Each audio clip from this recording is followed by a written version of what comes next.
नमस्कार, आप देख रहे हैं बात मुद्दे की। मैं हूं अविनाश। कोरोना काल, एलोपैथी और आयुर्वेद पर बवाल। जी हां, एक तरफ जहां पूरा देश कोरोना से जंग लड़ रहा है, उस वक्त एलोपैथी और आयुर्वेद में कौन बेहतर है, कौन कमतर है, इस पर एक नई बहस छिड़ गई है। और ये बहस शुरू हुई बाबा रामदेव के बयान के बाद, और इसको लेकर आईएमए और कांग्रेस ने बाबा रामदेव के खिलाफ एक तरह से मोर्चा खोल दिया है। जगह जगह एफआईआर दर्ज हो रही हैं और धरने प्रदर्शन किए जा रहे हैं, और यही है हमारी आज चर्चा का विषय। और इस पर हम बात करेंगे अपने खास मेहमानों के साथ।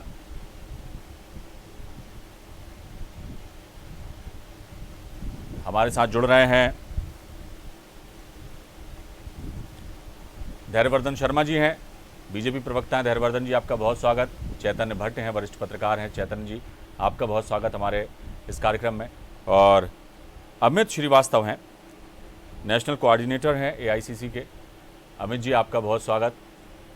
चैतन्य जी, चर्चा का आगाज़ आपसे ही करता हूं। ये जो लड़ाई है, क्या बाबा रामदेव के खिलाफ है या आयुर्वेद के खिलाफ है, या एलोपैथी और आयुर्वेद में कौन बेहतर है, इसकी लड़ाई है? क्या कुछ जो है पूरा इस वक्त जो बवाल मचा हुआ है देश में, क्या लगता है आपको? ये लड़ाई आखिर है किस बात की? जी देखिए, सवाल इस बात पे है कि एलोपैथी का अपना एक महत्व होता है।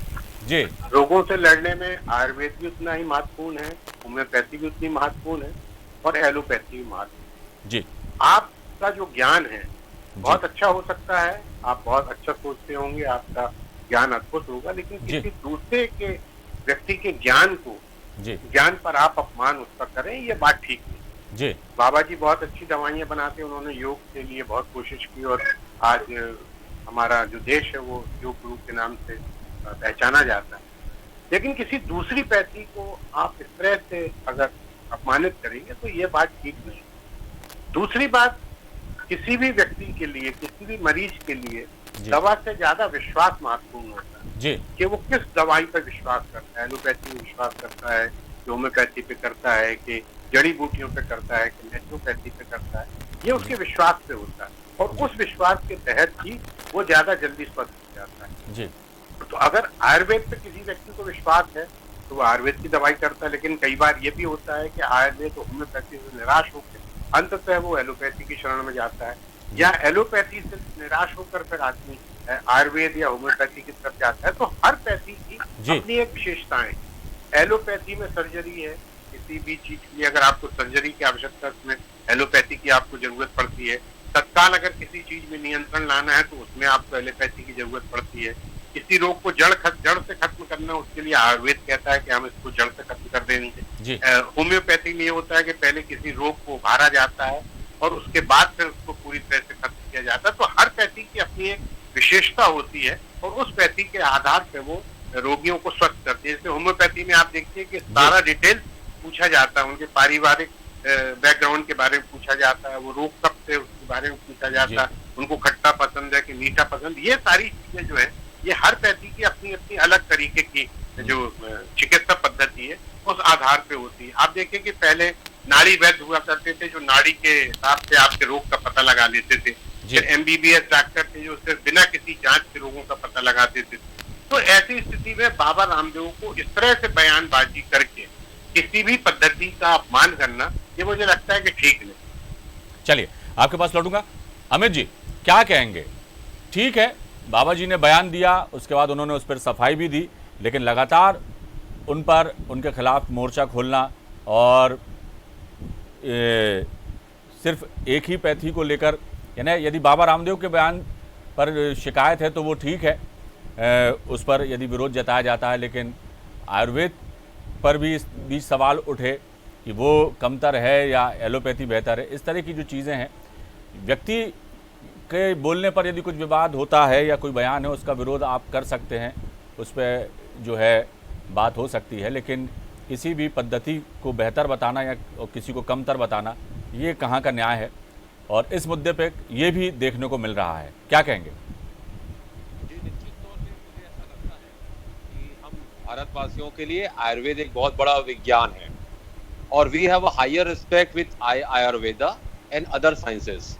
तो आप एक चीज बताइए कि जिस प्रकार से ये समय में, ऐसे समय में जब हम सब मिलके कोरोना की लड़ाई लड़ रहे हैं और हम देख रहे हैं कि लगातार जिस प्रकार से हमारे डॉक्टर्स, हमारे नर्सेस, हमारा जो मेडिकल स्टाफ है, पैरामेडिकल स्टाफ है, सारे लोग लगातार 1.5 सालों से लड़ाई लड़ रहे हैं, 24-24 घंटे वो काम कर रहे हैं। ऐसे समय में इस टाइप का बयान देना निश्चित तौर पे दुखद है। और मुझे ये लगता है कि जो हम ये बाबा शब्द यूज करते हैं, ये बाबा शब्द यूज नहीं करना चाहिए। हम लोग सनातन धर्म को मानने वाले लोग हैं और बाबा मतलब इटसेल्फ हमारे लिए कोई आदरणीय व्यक्ति हो सकता है, होता है, कोई गुरु होता है। और जिस प्रकार से बाबा से ज्यादा अब रामदेव जी निश्चित तौर पे एक योग गुरु हो सकते हैं, लेकिन मुझे ऐसा लगता है कि वो एक कारोबारी है, वो एक सेठ है। और जिस प्रकार से लगातार उन्होंने अपने बिजनेस की ग्रोथ की है और जिस प्रकार से IMA की नोटिस के बाद और जिस प्रकार उन्होंने केस करने का जो परमिशन मांगा था और जिस प्रकार उन्होंने कहा कि मुझे किसी का बाप भी गिरफ्तार नहीं कर सकता, तो जब आपके यहाँ डिबेट के लिए मैं स्टडी कर रहा था तो मुझे कुछ मटेरियल्स मिले कि आखिर मैं इस तह तक गया कि अगर कोई व्यक्ति मैंने जब बाबा ये रामदेव जी जो हैं, वो जिस दिन उन्होंने कोरोनिल करके एक दवाई जब करी थी और जिस प्रकार से स्वास्थ्य मंत्री और सारे दिग्गज नेता भाजपा के उसका प्रचार में लग गए थे, मैंने उसी दिन कहा था अपने ट्वीट के माध्यम से कि अगर ये दवाई वाकई कोरोना को हरा सकती है तो विश्व का, देश का नहीं, विश्व का सबसे बड़ा सम्मान रामदेव जी को देना चाहिए। लेकिन अगर ये कोई भ्रामक बातें हैं तो इनके ऊपर सख्त से सख्त और कठोर से कठोर कार्रवाई करना चाहिए। और ये मुझे ऐसा लगता है कि पूरे विश्व में इनकी प्रेस कॉन्फ्रेंस चल रही थी और मैंने ट्वीट किया था। उसके बाद आप देखिए कि क्या एक दिन के बाद क्या हुआ।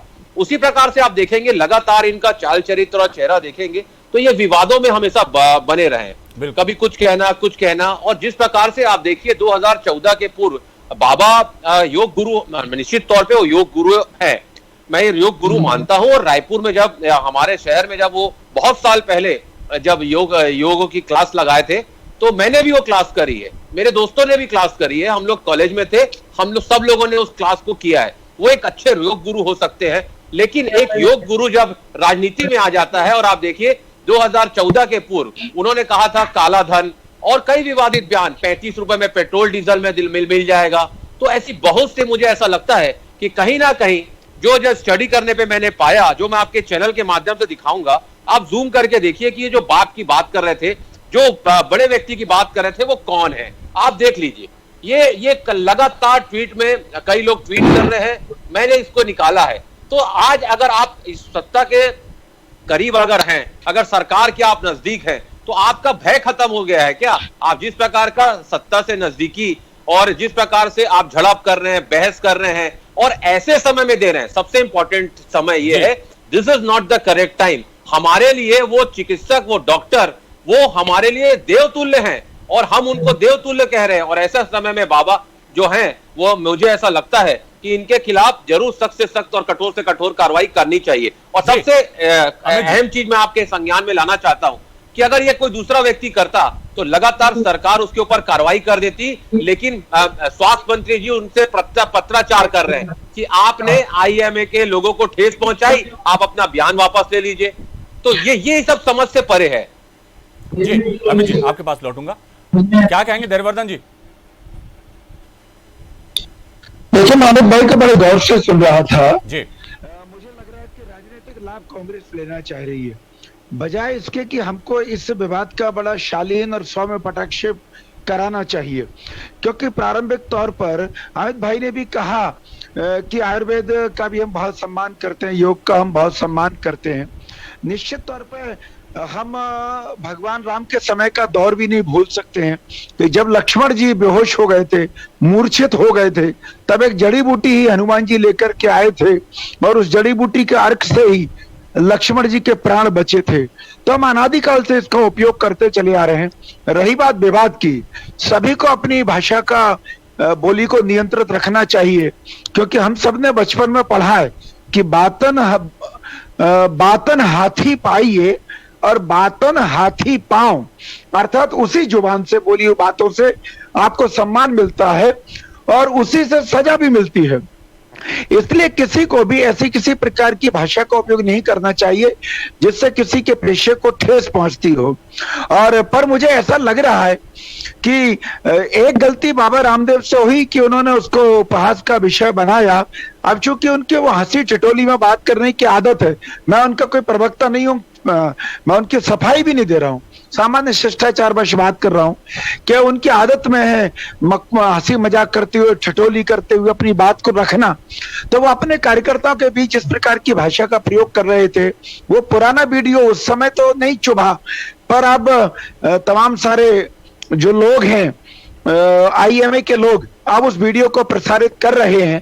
पर फिर भी मेरा ये कहना है कि किसी का भी मजाक नहीं उड़ाना चाहिए, क्योंकि एलोपैथी एक तात्कालिक तौर पर प्राण बचाने के लिए सबसे विश्वसनीय यदि कोई प्रणाली है तो सुनिश्चित तौर पर एलोपैथी है। क्योंकि जब ऑपरेशन की अवस्था होती है, जब प्राण बचाने का संकट सामने होता है, तो व्यक्ति वैकल्पिक पद्धति पर जाना पसंद नहीं करता। मोटे तौर पर अधिकांश लोग एलोपैथी की ओर जाते हैं। पर तमाम सारी बीमारियों का हवाला, जैसा कि बाबा जी के यहाँ से भी दिया जा रहा है कि एलोपैथी में तमाम टेम्परेरी उनका ट्रीटमेंट होता है और तमाम सारे साइड इफेक्ट्स भी निकल करके आते हैं। पर आयुर्वेद पद्धति ऐसी है कि जिसका प्रभाव भले धीरे धीरे हो, पर पूर्णतः शमन होता है उन बीमारियों का, और वो बीमारियां जड़ से ठीक हो जाती हैं। तो मुझे लग रहा है कि एक ही माँ की कई संतानें होती हैं, उनमें जितना प्रेम और अपनत्व होना चाहिए वैसा इन सब में होना चाहिए। और गलत देखिए कोई भी हो सकता है, क्योंकि बहुत सारी चीजें अभी निकल करके आ रही हैं। मैंने अभी पढ़ा कि देश के अधिकांश लोगों को, सच बता रहा हूं, कोई मेरी जुबान ना पकड़े, माफी चाहता हूं, पर देश के अधिकांश, मैं प्रतिशत नहीं बोल रहा हूं, अधिकांश लोगों को ये अंतर नहीं मालूम था कि एक्चुअल में आईएमए क्या है, इंडियन मेडिकल एसोसिएशन और मेडिकल काउंसिल ऑफ इंडिया क्या है। बहुत कम जो बहुत ज्यादा शिक्षित लोग होते हैं वो इन सब बारीकियों को जानते हैं, पर भारत का आम नागरिक नहीं जानता। तो अब लोगों को समझ आ रहा है कि जो शोर शराबा कर रहे हैं वो सब आईएमए के लोग कर रहे हैं, और गलत हर जगह हो सकता है व्यक्ति। मेडिकल काउंसिल ऑफ इंडिया को भी भारत सरकार ने जिस उद्देश्य से बनाया गया था, हमने वह दृश्य भी देखा था कि एक कॉलेज को मान्यता देने के लिए उनके चेयरमैन ने एक बार 2 करोड़ रुपए की रिश्वत ले ली थी। उनके यहाँ छापा डाला तो 1.5 किलो सोना मिला, 80 किलो चांदी मिली और करोड़ों रुपए मिले। तो गलत कोई भी हो सकता है। और मुझे तो यह शंका हो रही है कि बहुत ज्यादा मात्रा में स्टेरॉइड देने के कारण से और रेमडेसिविर के बहुत ज्यादा उपयोग करने से जो जान गई है, ये सब जांच का विषय हो सकता है। उससे भी ध्यान बटाने के लिए इस विवाद को कुछ लोग जानबूझ करके हवा दे रहे हैं, क्योंकि मैं आज भी नहीं समझ पा रहा हूं और ना मैं इस निष्कर्ष पर अभी पहुंच सकता हूं, क्योंकि ये मेरा विषय नहीं है, ना मुझे लग रहा है ये अमित जी का विषय है कि हम दोनों में से कोई भी एमबीबीएस नहीं है। पर मेरे जो नजदीकी लोगों को इस कोविड में खोया है, उनमें अधिकांश की हिस्ट्री ये है कि इंजेक्शन लगने के बाद उनको कोई हार्ट अटैक का कारण बना, कुछ और कारण बना, ज्यादातर लोग चले गए। तो जब एम्स के डॉक्टर्स बार बार ये कह रहे थे कि इस बीमारी में बहुत ज्यादा स्टेरॉइड का उपयोग नहीं करना है, इस बीमारी में रेमडेसिविर का कोई बहुत ज्यादा यूज नहीं है, इसके बावजूद भी ये कौन लोग थे हिंदुस्तान में जिन्होंने करोड़ों अरबों खरबों रुपए के वो इंजेक्शन न केवल ब्लैक भी करवा दिए, विदेशों से मंगा करके बिचवा दिए। तो मुझे तो ऐसा लग रहा है कि बाबा रामदेव वर्सेज डॉक्टर्स, ये किसी न किसी काले अध्याय को छिपाने के लिए इसको ज्यादा हवा दिया जा रहा है। चलिए आपके पास लौटूंगा। अमित जी, ये सवाल भी लाजिम है और किया भी जा रहा है कि एक तरफ तो बाबा रामदेव पर और आयुर्वेद पर जो है सवाल खड़े किए जा रहे हैं और एलोपैथी को जो है एक ऐसी महान चिकित्सा पद्धति बताने की कोशिश की जा रही है और आयुर्वेद को लेकर कई तरह की बातें हो रही हैं। लेकिन एक बात ये भी देखना होगी कि ठीक है, यदि बाबा रामदेव ने कोई बात की, कोई गलत बयान दिया उन्होंने, तो वो ठीक नहीं है। और एलोपैथी की महत्ता को भी कोई भी आज की तारीख में ऐसा व्यक्ति नहीं है जो नकार सकता है, कि एलोपैथी के महत्व को नकार सकता है। लेकिन एलोपैथी इलाज के नाम पे, ऑपरेशंस के नाम पे, तमाम चीज़ों पर भी तो ध्यान देना चाहिए कि किस तरह से जो है निजी अस्पताल जो हैं लोगों से पैसा वसूलते हैं। अभी कोरोना काल में भी लोगों ऐसे सैकड़ों मामले आए जहां पर बहुत ज़्यादा पैसे मरीजों से वसूले गए इलाज के नाम पर। और जैसा अभी धैर्यवर्धन जी भी कह रहे थे कि रेमडेसिविर जो इंजेक्शन है उसकी उपयोगिता को लेकर या उसको हवा जो बनाया गया, हर व्यक्ति जो है जो जिसके परिजन या जो कोरोना से पीड़ित था, इस अस्पताल में भर्ती था, रेमडेसिविर इंजेक्शन के पीछे भागा जा रहा है। बहुत ज़्यादा उसकी कालाबाजारी के मामले सामने आए, सरकार ने भी अंकुश लगाया। तो ये चीज़ भी देखना चाहिए कि ठीक है, एलोपैथी एक बहुत बेहतर इलाज है और वैकल्पिक जो चिकित्सा पद्धति उन पर जाने से पहले व्यक्ति एलोपैथी पर ही जाता है जब मामला गंभीर हो जाता है। लेकिन इस दिशा में भी बाबा रामदेव पर उंगली उठाने के अलावा उन लोगों पर भी ध्यान देना चाहिए अमित जी, जो लोग निजी अस्पतालों में बेतहाशा पैसा वसूलते हैं और इस तरह की चीज़ें होती हैं और लोग जो है कर्ज के बोझ के तले दब जाते हैं। जिस तरह से महंगा इलाज होता जा रहा है एलोपैथी चिकित्सा पद्धति में, तो कम से कम ये भी इस दिशा में भी सोचना चाहिए। क्या कहेंगे? जी देखिए, जी निश्चित तौर पे मुझे आपकी आवाज बहुत ज्यादा क्लियर नहीं आ रही है, लेकिन मैं जैसा प्रश्न सुन पाया हूं मैं आपको बता दूं कि निश्चित तौर पे आप सही कह रहे हैं कि देश ने वो भयावह स्थिति देखी है और कई जगह ऐसे जो आपने कहा है वो भी हुआ है। निश्चित तौर पे हम उसको डिनाई नहीं कर सकते। और भाजपा के बहुत ही सम्मानित प्रवक्ता हमारे बड़े भाई जिस प्रकार उन्होंने कहा, ठीक उन्होंने कहा कि मैंने जैसा कहा कि ऐसे समय में ऐसे वक्तव्य देना कहीं ना कहीं डॉक्टर्स के मॉरल को गिराता है। और अगर आईएमए की हम अगर बात करेंगे तो 22 करोड़ लोगों की जान उन्होंने कहीं ना प्रत्यक्ष रूप से बचाई है। और अगर इस पूरे सेकंड लहर में अगर हम देखेंगे तो 400 डॉक्टर्स ने अपनी जान गंवाई है। बिल्कुल। और मैंने जैसा कहा, बाबा रामदेव जी एक बहुत अच्छे योग गुरु हो सकते हैं, लेकिन कहीं ना कहीं वो पॉलिटिकल कनेक्शन जिस प्रकार से है और जिस प्रकार से उन्होंने उनके जो उनकी फोटोज डलती हैं उनके साइट्स पे, वो एक चिंता का विषय ये है कि इस सरकार में कोई ना कोई उनको बचा रहा है। जिस प्रकार से अभी भाई साहब कह रहे थे, मैं एक और चीज कहना चाहता हूँ। स्टेरॉइड की उन्होंने बात करी, मैंने आयुर्वेद की बात करी। निश्चित तौर पे आयुर्वेद हमारे यहाँ बहुत हर मामले से बहुत रिच है, एलोपैथी भी उतना ही कारगर है। और मुझे ऐसा लगता है कि ऐसे समय में जब डॉक्टर्स और सारे जो हमारे वॉरियर्स हैं, अगर वो लड़ाई लड़ रहे हैं तो ऐसे समय में कोई भी ऐसा वक्तव्य नहीं देना चाहिए कि जिससे किसी की भी भावना आहत हो। क्योंकि शब्द शब्द शब्द कोई कहे, शब्द के हाथ ना पाओ, एक शब्द औषधि करे और एक शब्द करे घाव। तो ऐसा कोई काम हमको ऐसा वक्तव्य नहीं देना चाहिए कि जिससे किसी की पीड़ा हो, जिसको घाव हो। हम सबको मिलकर कोरोना से लड़ना है। लेकिन जैसा मैंने कहा कि वो अब कारोबारी हो चुके हैं और बाबा जी के रामदेव जी के परिप्रेक्ष्य में जैसा मैंने कहा कि वो एक व्यापारी है और जिस प्रकार की वो बात करते हैं, ना तो वो एमडी है, ना एमबीबीएस है, ना एमएस है। ठीक है, जानकारी हो सकती है, जानकारी किसी को भी हो सकती है, आपको भी हो सकती है, मुझे भी हो सकती है। लेकिन ऐसे समय में ऐसा कहना और चैलेंज करना कि ऐसा है वैसा है और कोई कैसे मर गया, तो आप जिनकी भी बात करते हैं, अगर आपको इतना कॉन्फिडेंस था तो आप जिनका नाम ले रहे हैं, आप अस्पताल में जाके अपने पद्धति से उनको आपने बचा क्यों नहीं लिया। लेकिन ये मैंने जैसा कहा ना कि ये स्थिति दुर्भाग्यजनक है और देश की भावना, लोगों की भावना को जो गहरा ठेस पहुंची है, ये सब अभी नहीं होना चाहिए। अभी हम सबको मिलके कोरोना से लड़ाई लड़ना चाहिए। और कहीं ना कहीं मुझे ऐसा लगता है कि एलोपैथी पूरे विश्व में अपनाई जाती है और यहाँ के डॉक्टर्स, अगर ये लोगों के साथ साथ विश्व में भी बहुत सारे देशों में डॉक्टर्स जो हैं उनमें कहीं ना कहीं भारत की छवि भी थोड़ी सी इस वक्तव्य के कारण खराब हुई है।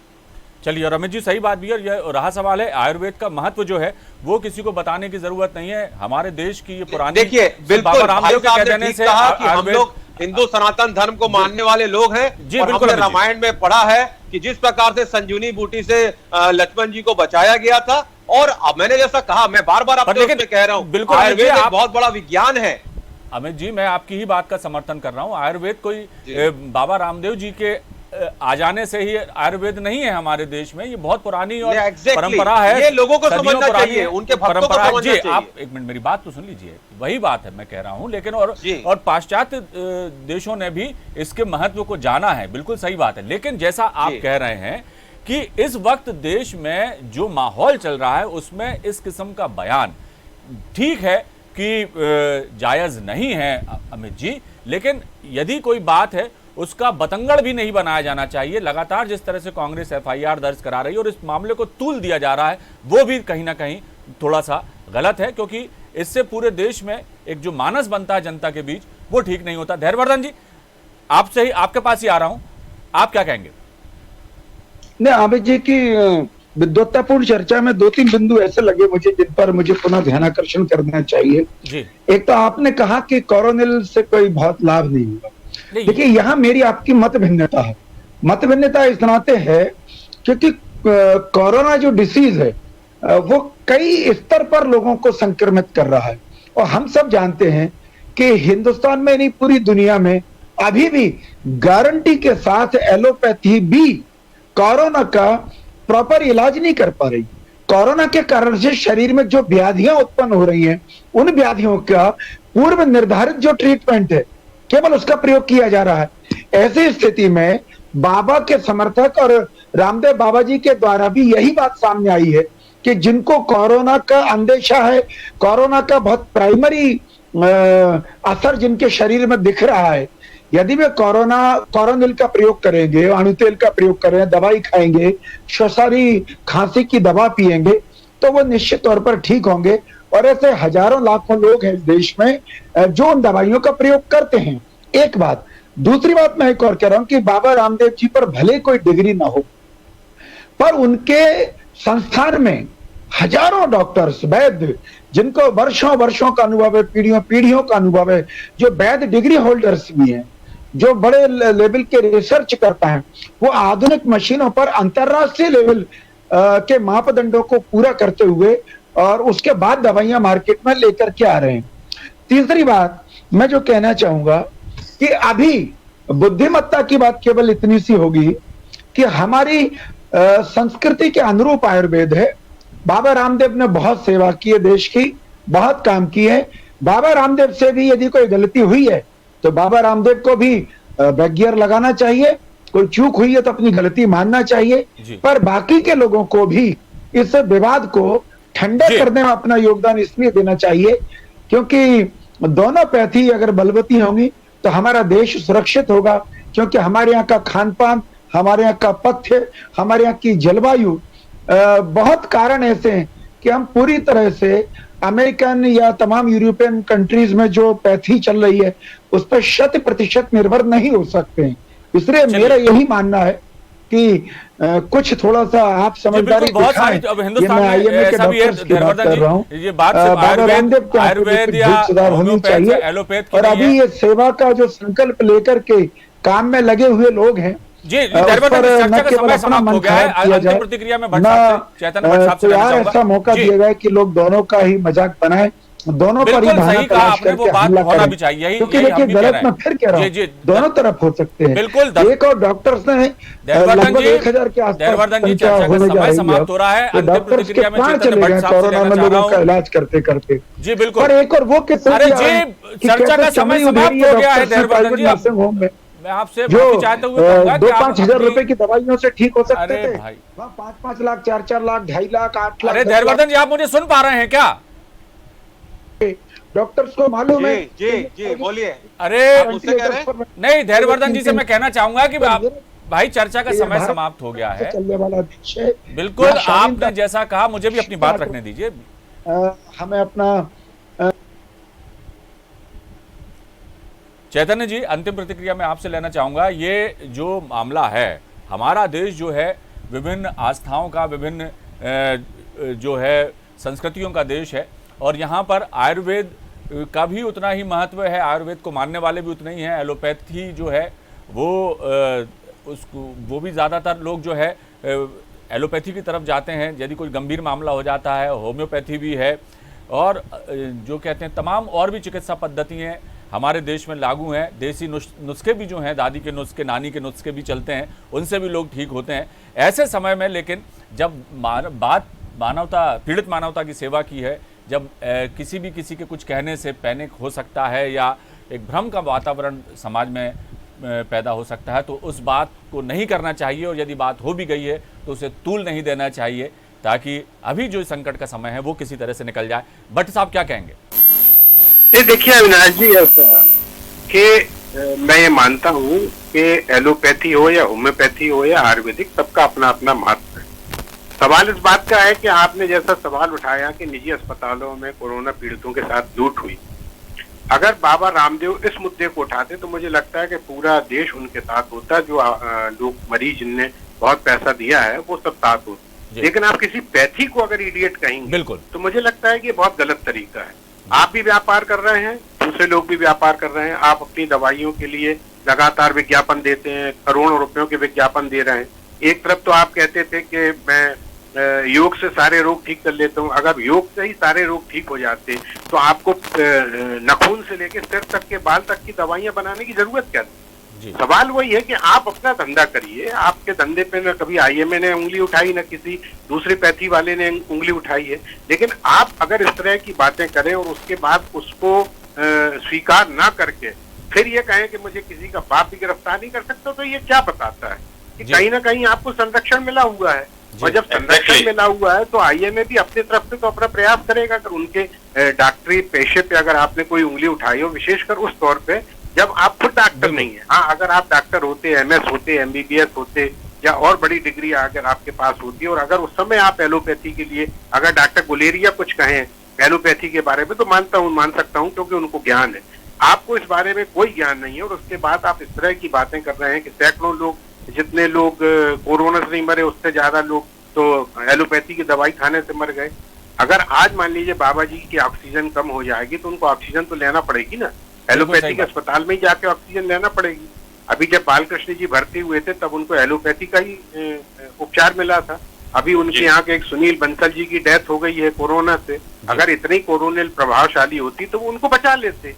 तो सवाल इस बात का है कि बाबा जी ठीक है अपना धंधा करें, उससे किसी को कोई लेना देना नहीं है, लेकिन किसी भी पैथी को, कल के दिन हो सकता है वो होम्योपैथी के बारे में भी ऐसी बातें कहने लगे कि होम्योपैथी तो फालतू चीज है, उसको नहीं लेना चाहिए। तो हर व्यक्ति का अपना, मरीज का अपना अधिकार है कि वो किस पैथी पे जाना चाहता है, और उसके अधिकार को आप चुनौती अगर देंगे तो मुझे लगता है कि इससे आपके जो व्यवसाय को भी नुकसान होगा और आपने जो अभी तक इमेज बनाई है वो भी नुकसान पे। और दूसरी बात ये भी है चैतन्य जी कि अपने से ये जितना तमाम लोग जो है मौतें भी हुई हैं कोरोना से, लोग गंभीर भी हुए हैं, लेकिन बड़ी तादाद में लोग ठीक भी हुए हैं, तो वो भी एलोपैथी पद्धति से ही ठीक हुए हैं। वो जो दवाइयाँ दी जा रही हैं, जो संक्रमण की शुरुआत में दी जाती हैं, उससे भी लोग ठीक होते हैं। तो कोई सोच समझ के बयान देना चाहिए एक जिम्मेदार व्यक्ति होने के नाते, और समाज में जिनका इतना नाम है, लोग उनकी बात सुनते हैं, योग गुरु कहलाते हैं बाबा रामदेव। ऐसे व्यक्ति यदि कोई बात कहते हैं तो उसका समाज पर कितना असर हो सकता है, इस बात को सोच कर ही इस तरह के बयान देना चाहिए। सिर्फ बाबा रामदेव ही नहीं, हर व्यक्ति को सोचना चाहिए अपनी जिम्मेदारी, और जिम्मेदारी से ही कोई भी बात कहना चाहिए ताकि उसका समाज पर बुरा असर ना पड़े। और मैं समझता हूँ कि ये जो मामले को तूल दिया जा रहा है, ये भी ज़्यादा तूल ना पकड़े तो बेहतर होगा, क्योंकि इस समय जो है वो इस बहस का नहीं है कि एलोपैथी अच्छी है या आयुर्वेद अच्छा है या होम्योपैथी अच्छी है या दूसरी पद्धतियाँ अच्छी या बुरी हैं। इस वक्त ज़रूरत है कि जो लोग इस बीमारी से जूझ रहे हैं, जो इस समस्या से जूझ रहे हैं, उन्हें इस समस्या से कैसे भी किसी भी तरह से निकाला जाए, चाहे फिर उनका इलाज एलोपैथी से हो, आयुर्वेद से हो, चाहे दूसरी चिकित्सा पद्धति से हो। इस वक्त ज़रूरत पीड़ित मानवता की सेवा की है। बहुत बहुत शुक्रिया धैर्यवर्धन जी हमसे चर्चा के लिए। चैतन्य जी आपका बहुत शुक्रिया, और अमित जी आपका भी बहुत बहुत शुक्रिया। तो कोरोना काल में एलोपैथी और आयुर्वेद पर जो बवाल मचा हुआ है वो अभी फ़िलहाल तो थमता नज़र नहीं आता, लेकिन कोशिश यही है कि इन तमाम बातों को भुलाकर यदि इस वक्त हम कोरोना से मुक्ति की राह पर आगे चलें, जो गाइडलाइंस उनका पालन करें और दिशा निर्देशों का पालन करते हुए जो कोरोना संक्रमण की दर है उसको कम करते हुए इससे मुक्ति पाने के रास्तों को अपनाएं, वैक्सीनेशन हम करवाएं तो ज़्यादा बेहतर होगा इन बहस में पड़ने से बेहतर है।